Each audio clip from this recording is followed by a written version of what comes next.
Hi, this is Coach Joey Know-It-All, and we're going to talk about what you put in your bag when you go to the meet.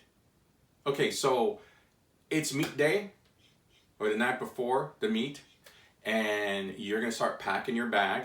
So, you make sure you got your extra spikes and your spike wrench and, your jersey or whatever, your uniform, and you got everything in that bag, or so you think you do.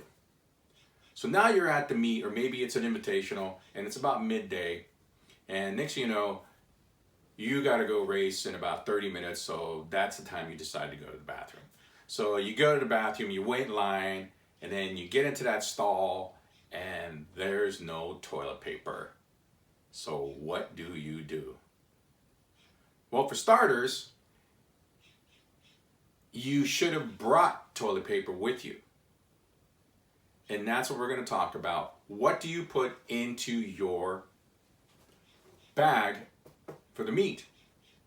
Now, I ran years ago, and we got pretty good at being pretty self-sufficient at what we would bring in our bag. And when my daughters got into high school, and I made sure that I told them, the little secrets of what you should do to put in your bag, because you just never know where you're going to be. For example, that toilet paper is now important. So what do you put in your bag? Well, obviously you're going to put the things like I just mentioned, but maybe you're going to put a couple extra things in there. For example, maybe you're going to put an extra pair of socks in there, or an extra pair of underwear. Maybe you're going to put some street clothes in there because you only got one race and you don't want to be hanging around the meet, with just in your uniform. Maybe you're going to bring something to snack on, because one of the things that you got to remember is that the more you put in that bag to be ready, the easier it's going to be when you have to deal with the unexpected situations.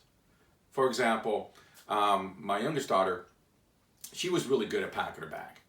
She had her, her treats, her snacks.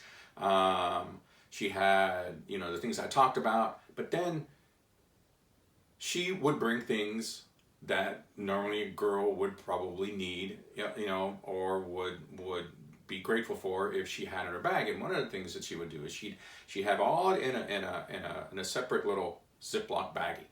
And she had a lot of different things in it. For example, she had feminine hygiene products in there. She had wipes. She had Vicks for her lips. She had her Glide to put on. She had deodorant. She'd have extra hair things, because guess what? You got teammates too. So let's say that teammate, because that's happened to her, where one of her teammates go, oh my God, my hair thing broke. And she goes, wait a minute, I got one in my bag. And next she would pull one out and give it to him. And it came to the point to where they started to rely on her for certain things. And then they started bringing them themselves. So when you think about what you're putting in that bag, you want to make sure that you maybe put something to snack on. Maybe you need hygiene products. A good thing, another thing would be like maybe a blanket or something that to put down to lay on, and you can put that in your bag. Yes, that's a lot, but guess what? You're better off having it than not. So hopefully this helps you. Again, this is Coach Joey Know-It-All. Please subscribe and like the video, and we'll see you on the track.